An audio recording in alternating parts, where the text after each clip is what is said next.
The taxi nearly clipped her suitcase as it screeched around the corner, and Riley Kendall stumbled backward into the warm Barcelona air, heart hammering as she realized how close she had come to ending her vacation before it started. She steadied herself against the ancient stone wall, laughing breathlessly at her own clumsiness when a hand caught her elbow. "You all right?" The voice was deep, concerned, and distinctly American. Riley looked up into eyes the color of sea glass, set in a face that belonged on magazine covers rather than random Barcelona street corners. He was tall, broad-shouldered, with dark hair that fell just slightly over his forehead in a way that suggested he had been running his hands through it. His white linen shirt was rolled up to reveal tanned forearms, and something about the casual confidence in his stance made her stomach flip. "I'm fine," she managed, pulling herself together. "Just dodging Spanish traffic on my first day, living dangerously." He released her arm but didn't step away, a smile playing at his lips. "First day, you picked a good city for it. That's the plan. 2 weeks of absolutely nothing but paella, architecture, and forgetting I have responsibilities back home." The words tumbled out before she could stop them. Something about his easy manner made her want to keep talking. "Sounds like my kind of vacation," he said. "I'm Preston, by the way, Preston York, Riley Kendall." She shifted her bag on her shoulder. "Do you live here, or are you just better at dodging taxis than I am, visiting for a while?" Work thing that turned into an extended stay. He glanced at her suitcase. "Where are you headed? That looks heavy." "My Airbnb is supposedly 6 blocks that way." She pointed vaguely down the narrow street.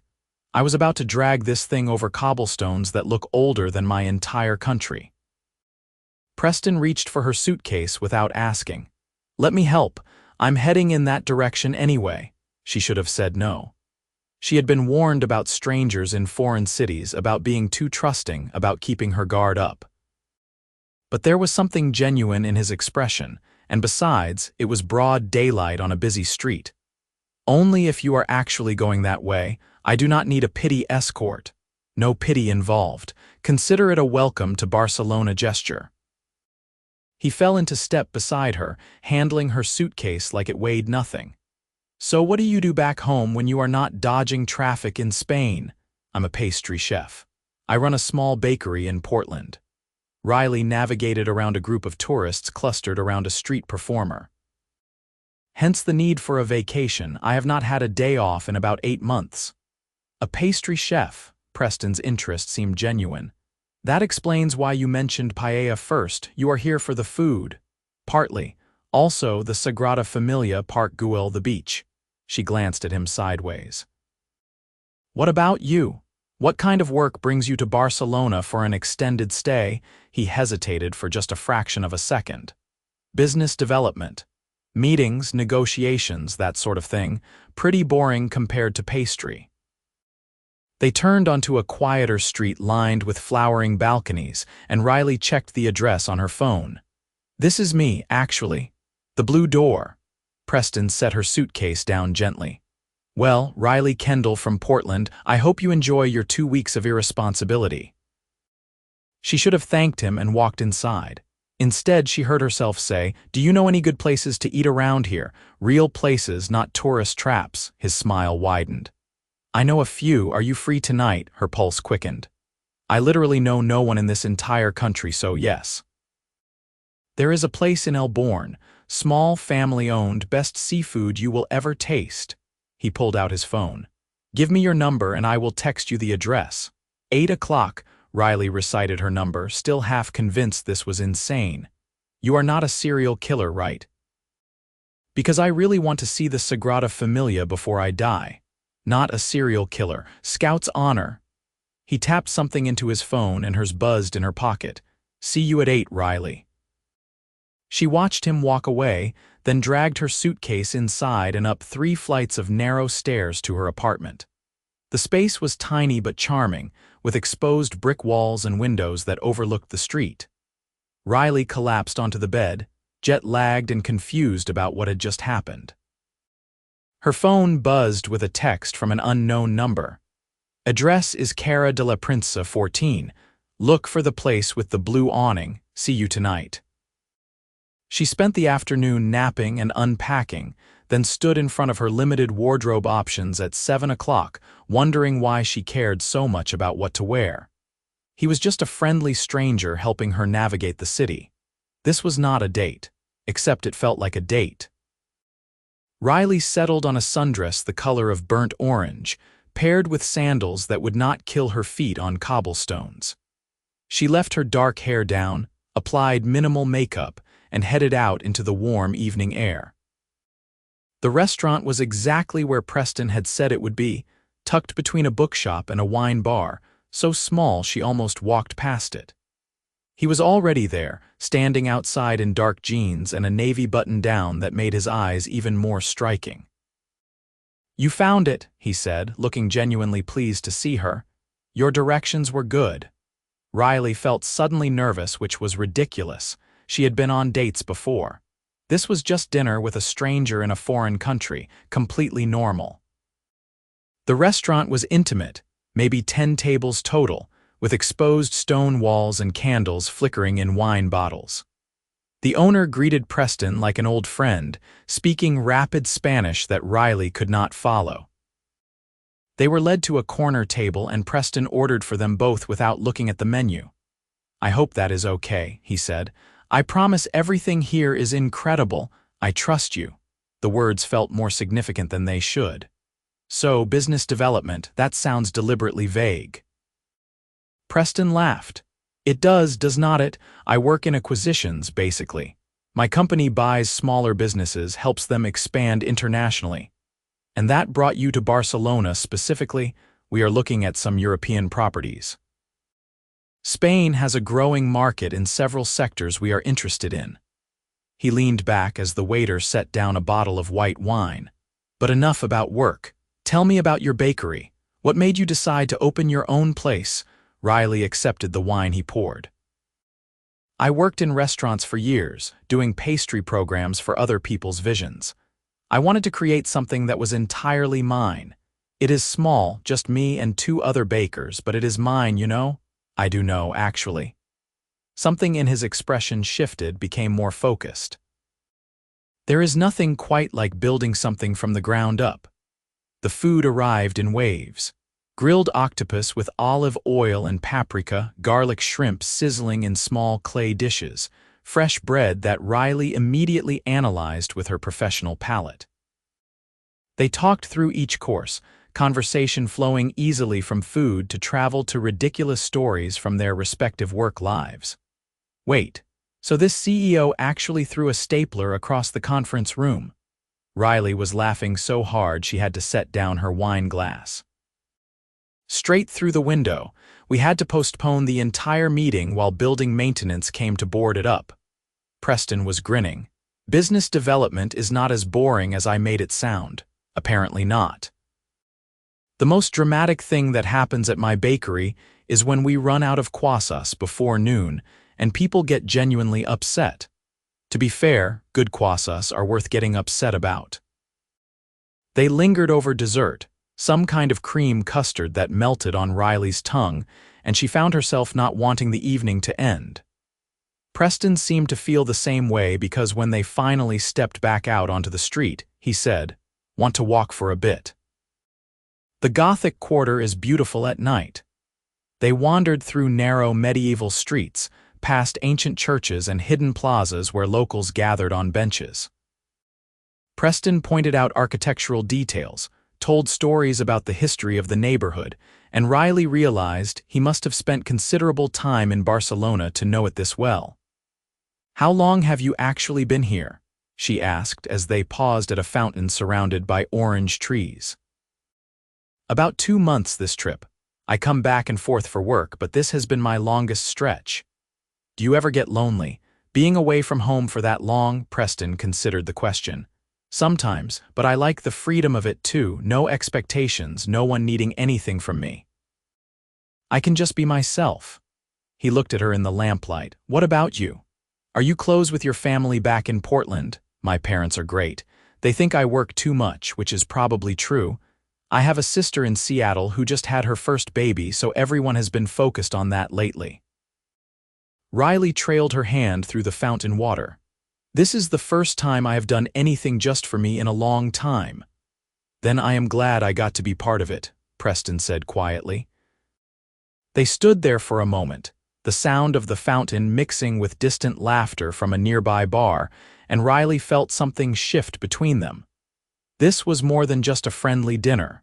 This was the beginning of something she had not expected to find on vacation. Preston walked her back to her apartment, stopping at the blue door where they had met that morning. It felt like days ago rather than hours. "Thank you for dinner," Riley said, "and for not being a serial killer." "The night is young," he teased. "What are you doing tomorrow?" "I was going to be a responsible tourist and see some famous buildings." "Want company? I can play tour guide." She should have said no. She should have stuck to her original plan of solo exploration and self-discovery. Instead, she said, "Pick me up at 10. Preston leaned in and kissed her cheek, just a brief press of lips that left her skin tingling. "Sleep well, Riley." She barely slept at all. The next 2 days passed in a blur of sightseeing and conversation. Preston proved to be an excellent tour guide, navigating crowds at the Sagrada Familia and sharing obscure facts about Gaudi's work. They ate lunch at tiny tapas bars and gelato while walking along the beach. Riley felt herself relaxing in a way she had not in years, laughing more easily, talking more freely. On the third night, they had dinner at a rooftop restaurant with views of the city lights, and Preston reached across the table to take her hand. "I know this is probably terrible timing," he said. "You are on vacation, I am here for work, we live on opposite sides of the country, but I really like you, Riley." Her heart was racing. "I really like you too, which is inconvenient because I am leaving in 11 days. So we have 11 days. His thumb traced circles on her palm. "Let us make them count." She should have been sensible. She should have protected her heart. Instead, she leaned across the table and kissed him, tasting wine and possibility. The next week unfolded like a dream. They explored markets where vendors called out in Catalan, took a day trip to Montserrat to see the monastery perched in the mountains, spent an entire afternoon in Preston's apartment, which turned out to be a stunning penthouse overlooking the water, because apparently business development paid very well. "This is your temporary housing?" Riley had asked, taking in the floor-to-ceiling windows and modern furnishings. "The company covers accommodations." Preston pulled her onto the balcony, "But I mostly just care about the view." He was looking at her when he said it, not at the Mediterranean sparkling below, and Riley felt herself falling harder than she had ever fallen for anyone. They did not talk about the future or what would happen when she left. They existed in a bubble where Barcelona would last forever, where real life with its responsibilities and distance could not touch them. Preston was attentive and thoughtful, remembering that she liked her coffee with extra foam, buying her small gifts from street vendors, and kissing her like she was precious. On her last night, they ate dinner at the same restaurant where they had their first date. Riley had been fighting tears all day, trying to be brave about leaving. "Come back," Preston said over dessert. "Visit me here. I will be in Barcelona for at least another month." "I have a bakery to run," Riley reminded him, though the words felt hollow. "I cannot just fly to Spain whenever I want. Then I will come to Portland. When I finish here, I will come see you. You do not have to promise that." She was trying to protect herself from disappointment. "This has been amazing, Preston, but we both knew it was temporary." "What if I do not want it to be temporary?" His intensity startled her. "What if I want to figure out how to make this work, across an ocean and a continent, with my business and your job that takes you all over the world?" Riley shook her head. "Be realistic." "I am being realistic. I am 32 years old and I have never felt this way about anyone." Preston reached for her hand. "Have you?" She had not. That was the problem. Every previous relationship paled in comparison to 2 weeks with Preston York. "No," she whispered. "Then let us try, please."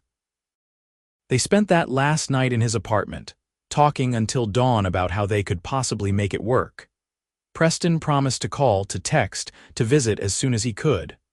Riley promised to keep her phone on her despite the time difference and to be patient. The airport goodbye was exactly as horrible as Riley had feared. She clung to Preston in the departure terminal, breathing in his scent, trying to memorize the feeling of his arms around her. 2 months, he promised. I will be done here in 2 months and I will come to Portland. Okay. She was crying despite her best efforts. 2 months. I am falling in love with you, Riley Kendall. He kissed her one more time. Do not forget that. I am falling in love with you too, she admitted, and then she forced herself to walk away. The flight home was miserable. Riley cried through most of it, earning concerned looks from flight attendants. She arrived in Portland exhausted and heartbroken, wondering if she had made a terrible mistake by getting involved with someone she could not be with.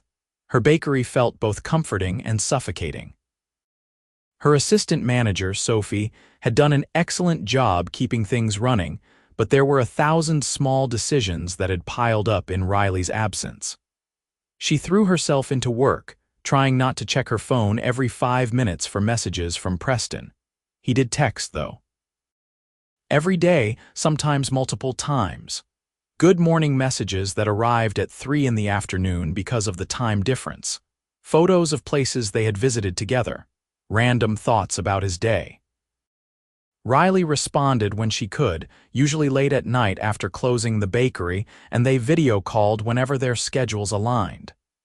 I miss you, Preston said 2 weeks after she left, his face pixelated on her screen. This city is not the same without you. I miss you too. Portland is gray and rainy, which matches my mood perfectly. Just 6 more weeks. I am wrapping things up here as fast as I can. The weeks dragged. Riley baked through her feelings, creating new recipes with Spanish influences.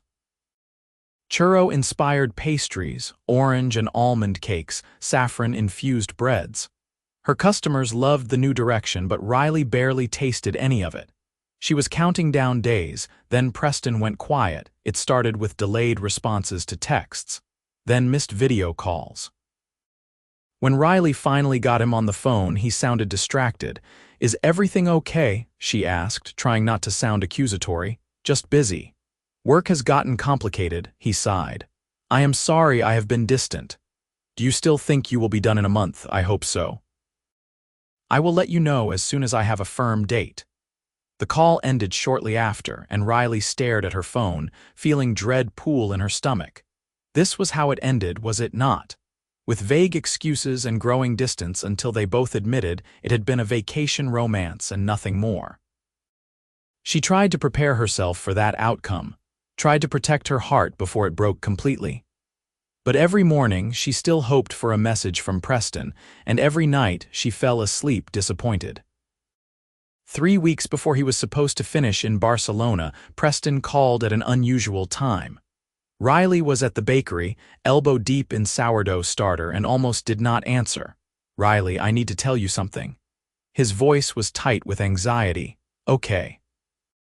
She wiped her hands on her apron, bracing herself for the breakup. I have not been completely honest with you about my work. Her heart sank. What does that mean? I do not just work in acquisitions. I own the company, York International. We are a pretty large corporation. Riley was silent, processing. How large? Large enough that my name sometimes appears in business publications. Large enough that when I told you I was doing business development, I was simplifying significantly. Why would you lie about that? Because every time I meet someone new and they find out who I am, everything changes. They see $signs instead of a person. They want something from me. Preston's frustration was evident. But with you, I was just Preston. A guy helping you with your suitcase. And it was the most real thing I had experienced in years.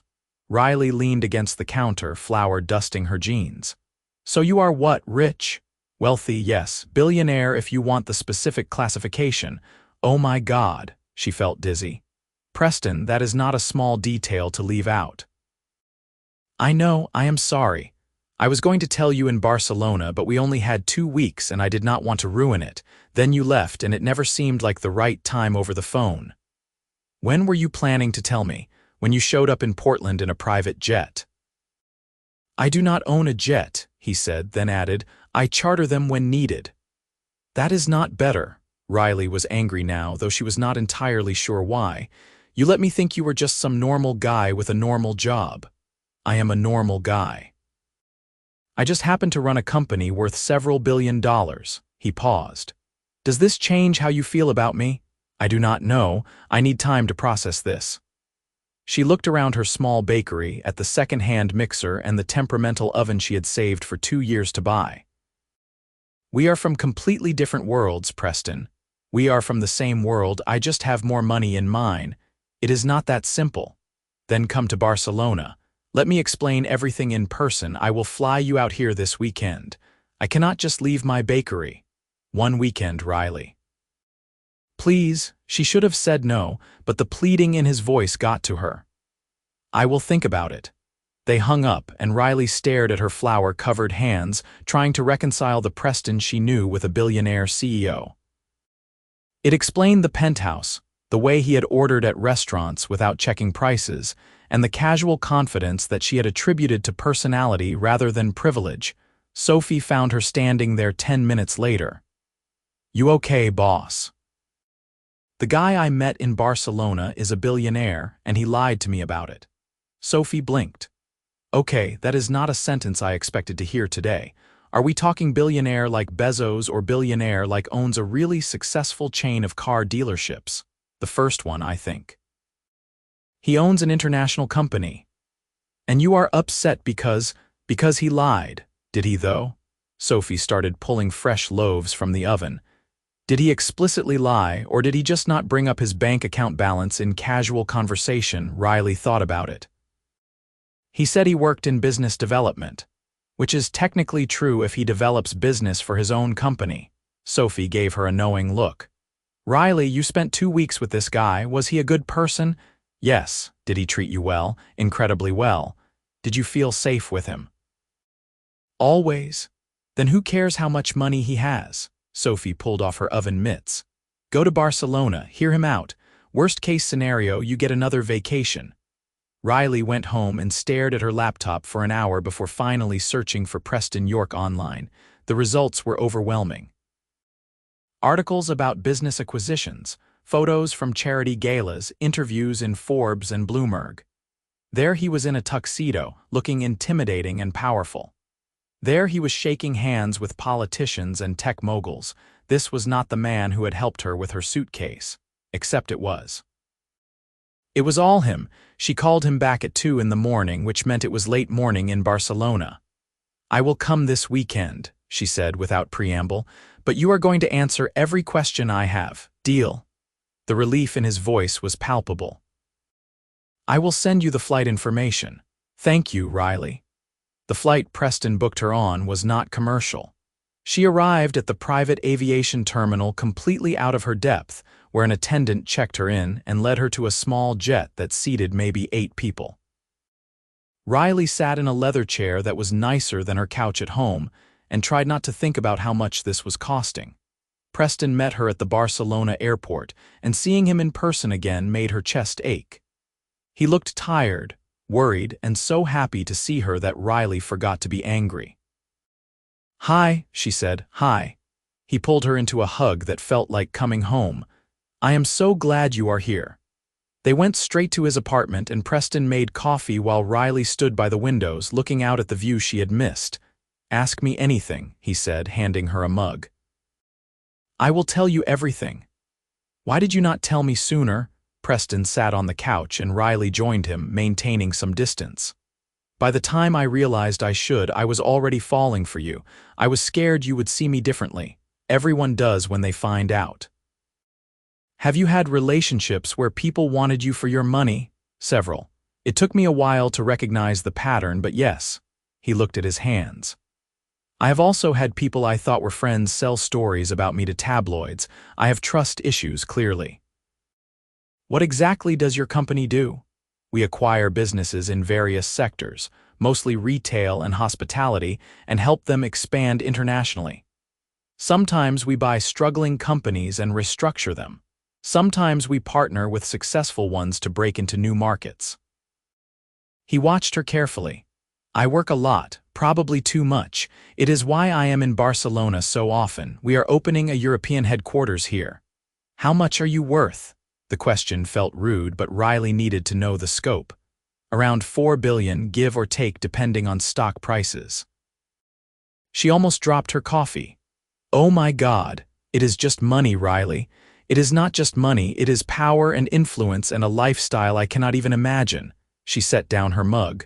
What do you want from me, Preston? Really? I want you in my life, however that works. He moved closer. I know this complicates things, but it does not change how I feel about you. How do you feel about me? I am in love with you, completely, irrevocably in love with you. Preston took her hand. I think I knew it when you laughed after almost getting hit by that taxi. You were so alive, so genuinely yourself. I have spent years surrounded by people who want something from me, and you just wanted to find your airbnb. Riley felt tears threatening.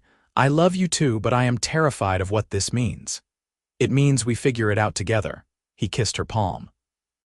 Stay with me this weekend. Let me show you that nothing has changed between us. She stayed. They spent Saturday doing exactly what they had done during Riley's vacation, walking through markets, eating at small restaurants, and talking for hours. The only difference was that Riley now noticed things she had missed before. The way people recognized Preston and gave him extra space, the subtle deference from waiters and shop owners, the reality that he moved through the world differently than she did. But when they were alone in his apartment, none of that mattered. He was just Preston, the man who made her laugh and held her like she was precious and kissed her until she forgot her own name. Sunday morning, Riley woke up wrapped in his arms, sunlight streaming through the windows. Come back to Portland with me, she said into his chest. You said you would visit. I need 2 more weeks here, then I am all yours, I promise. What does that mean for us long term? You travel constantly for work. I have a bakery I cannot leave. Preston propped himself up on an elbow. I have been thinking about that. What if I moved my base of operations to Portland? I can work remotely most of the time and travel when necessary. It would actually simplify some things to be West Coast based. You would move across the country for me. I would move anywhere for you. He kissed her softly. But I like Portland. It is a good city for what I need, and you are there, which makes it perfect. Riley flew home that afternoon, feeling more hopeful than she had in weeks. 2 more weeks and Preston would come to Portland. They could figure out what their relationship looked like in the real world. Those 2 weeks passed faster than the previous ones. Riley prepared her apartment for his visit, suddenly self-conscious about her small 1-bedroom with its mismatched furniture. She told her parents she was seeing someone, which led to a lengthy phone call full of questions she did not know how to answer. He is nice, Mom, successful, he makes me happy. When do we get to meet him? Soon. Let me make sure we are serious first. She was at the bakery when Preston called to say he had landed in Portland. Riley's hands were shaking as she removed her apron. Sophie, I need to leave early. Go, we have got this. Sophie made shooing motions. Bring him by tomorrow so I can assess if he is worthy of you. Preston was waiting outside her apartment building, leaning against a black car that Riley suspected cost more than her bakery. He was in jeans and a sweater, his hair slightly messy from the flight, and he had never looked better. You are here, Riley said stupidly. I am here. He kissed her in front of her neighbors and the mail carrier and anyone else who wanted to watch. Show me your city. They spent the next week exploring Portland. Riley took him to her favorite coffee shops, the Japanese gardens, the food trucks that served the best late-night meals. Preston charmed her friends and asked intelligent questions about baking when she brought him to work.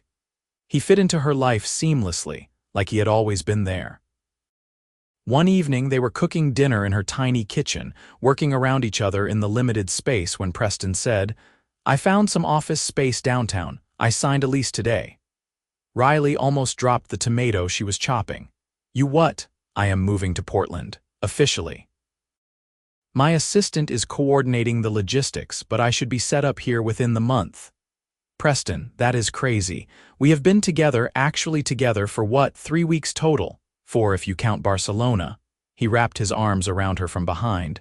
I know it is fast. But I also know I do not want to be anywhere you are not. Riley leaned back against him. What if we do not work out? Then I will have an office in a city with excellent food and coffee, but we are going to work out, Riley, I am sure of it. He did move to Portland. Rented a house in the West Hills while he looked for something permanent. Started spending most mornings at Riley's bakery with his laptop and coffee.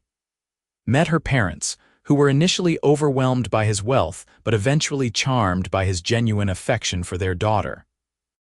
He looks at you like you hung the moon, Riley's mother said after their first dinner together. That is all I need to know. Preston integrated into her life gradually, careful not to overwhelm her with his money.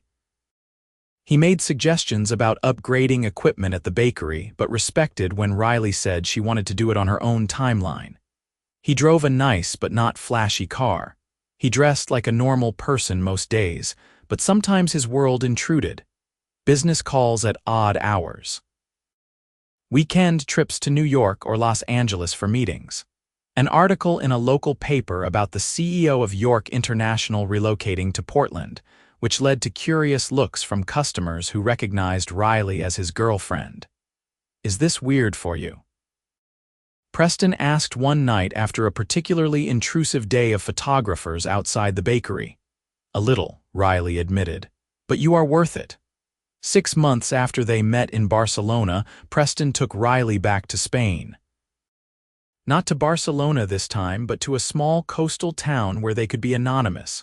They spent lazy days on the beach and long nights talking about the future. "Marry me," Preston said on their last evening as they watched the sunset from their hotel balcony. Riley's heart stopped. "What?" "I know it has only been 6 months. I know some people will say it is too fast, but I have never been more certain of anything." He pulled a ring from his pocket, a simple band with a single perfect diamond. "I love you, Riley Kendall. I want to build a life with you. Say yes." She was crying, laughing, and nodding all at once. Yes, of course, yes. They got married 4 months later in a small ceremony at a winery outside Portland. Riley's parents and sister, Preston's mother who flew in from Connecticut, and about 50 of their closest friends. Nothing elaborate despite Preston's means, just honest vows and good food and dancing under string lights. "Happy?" Preston asked as they swayed to their first dance as husband and wife, deliriously. Riley kissed him. "Who knew a vacation fling could turn into this?" "I did." "The moment you almost got hit by that taxi." Riley opened a second bakery location 2 years later with Preston as her silent partner. They bought a house with a big kitchen and a garden. Traveled to Spain every summer, always spending a few days in Barcelona to visit the places where they fell in love. 3 years after they met, Riley gave birth to twin girls. They named them Sophia and Alina, and Preston cried when he held them for the first time. "Our Barcelona babies," he whispered, kissing their tiny foreheads. Riley watched her husband, this man who had started as a stranger helping with her suitcase and become her entire world, and felt grateful for taxi drivers who drove too fast. For vacation courage. For taking a chance on someone who seemed too good to be true. "I love you," she told him as the babies slept between them in the hospital bed. "I love you more," Preston replied, the same argument they had been having since Barcelona. Not possible. Years later, when people asked how they met, Riley would smile and say they bumped into each other in Spain. She never mentioned that she had been running from responsibility and he had been hiding his identity. That they had both been looking for something real in a city full of beautiful distractions. They found it in each other, and that was all that mattered. Their story was not about a billionaire and a baker. It was about two people who took a chance on love when logic said they should not. Who built a life together despite the odds. Who proved that sometimes the best things happen when you are not looking for them. Preston never did move his headquarters to Portland completely. He compromised by splitting his time, building a team he could trust to handle operations when he wanted to be present for his family. Riley expanded to 3 bakery locations, each one reflecting her growth as a chef and a businesswoman. They were partners in every sense of the word. Equal despite the disparity in their bank accounts. Supporting each other's dreams while building new ones together, on their 5th anniversary, they returned to Barcelona with their daughters, walked the same streets where they had fallen in love, ate at the same restaurants, stood at the fountain where Preston had first told Riley he was glad to be part of her vacation. "Do you ever regret it?" Riley asked as Sophia and Alina chased pigeons in a nearby plaza. "Moving to Portland, restructuring your whole life," Preston pulled her close. "Not for a single second." "You are my home, Riley. You always will be." She kissed him there in the Spanish sunlight, surrounded by tourists and memories, and knew with absolute certainty that she would make the same choices all over again. Would get off that plane in Barcelona. Would let a handsome stranger help with her suitcase. Would fall hopelessly, completely in love despite every reason not to. Because sometimes the universe puts exactly the right person in your path at exactly the right time. And if you are brave enough to take that chance, it can change your entire life. Riley had been brave. They both had been. And they lived happily ever after because of it.